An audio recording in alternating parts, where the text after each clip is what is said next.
Hi, this is Ed from Wise Up. If you've come here, you've probably got kids, much the same as myself.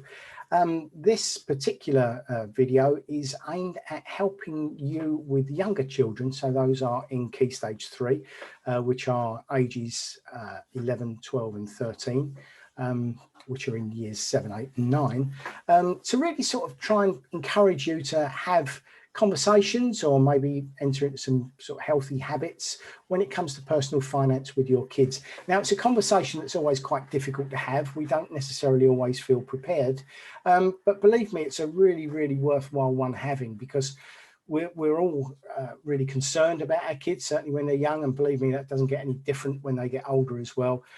So it's one of those things, as much as we can, to try and get them prepared for what's going to come over the coming months, years, and decades. So I think there's three things really at the age there they are now that really I think we would be interested in trying to explore a little bit more with them. Firstly would be the value of money. Secondly would be the importance of saving. And thirdly, this whole mystery behind banks and what they do. So those are the three things that I'm going to concentrate on today. And there's probably other things in there that you can probably think of as well that you might want to cover. And if there are, please drop us a line, because we'd be really interested in adding to these sort of things as well and sharing with other people. So first of all, the value of money. Do children really understand the value of money at age 11 or 12? I'm not so sure that they've got a very good idea of it. I think the way we can actually start to make them understand that is to discuss things like household bills. The fact that the electricity in our house costs a lot of money every month. The water actually costs money as well coming out the tap. It's not free. The grocery bills, whatever they might be. Now, okay, we might not want to go into all of the detail of exactly what we're spending, but I think just to discuss with them that maybe our electricity bill every month is coming out £150, and £150 isn't just £150 that we have to earn. We actually have to earn more than that, because there's things called tax. It opens up a huge range of discussion, but just to get this idea that everything that we earn, we don't get to keep all of it. And when we get our earnings, they don't all get spent on nice things. Bills have to be paid first.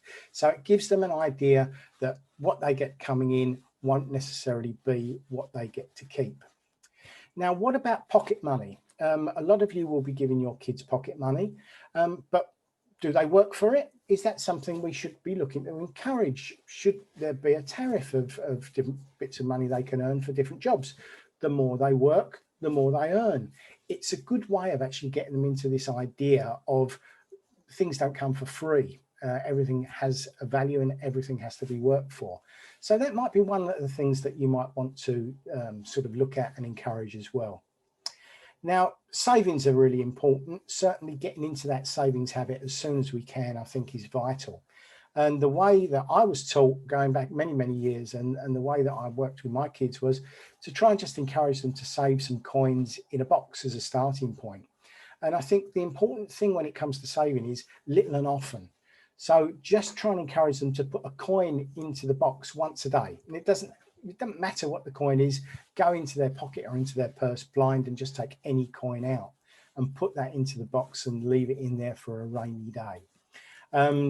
Once we start to get into that, we can augment that then with birthday money, taking part of the birthday money and putting that into our pot as well. And maybe we could even do that alongside them, so that we're actually saving in a money box as well, by putting our loose change in every evening, something along those lines, so that we're doing something together.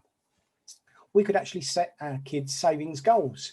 So could you save, or is there a way that you can save £5 by the end of the month?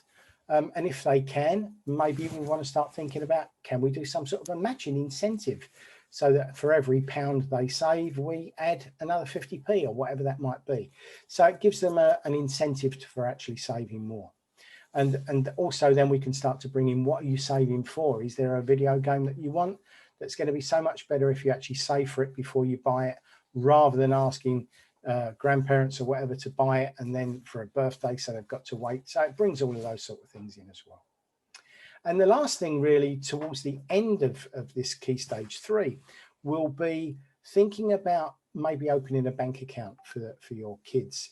And we've all gone through that process ourselves. We probably were influenced to a large extent by our parents' choice of bank, and we tended to probably go down that route. Now, I would actually encourage you now to now we've got internet and everything, let your kids do some research. Let your kids find out themselves what type of accounts are out there. And believe me, at 13 or 14, they will know. They will be able to find out exactly where to go to get all of that information. And let them decide which bank they would prefer to go to. Yes, we can discuss the pros and cons of all of it with them, but we can also talk about how a bank works, what it does for us going forward, and how it's going to work for your child at that point in time, and try and take the scary bit out of actually going down. And remember, when you go down with your son or daughter to open a bank account, there are certain bits of information that you'll need, certain bits of proof of identification and proof of address as well. So make sure that you've got all those bits. They'll all be on the sheets as well that you'll find on this page. So there we are. I hope that's useful. I hope that sort of gets the whole ball rolling, because you know what?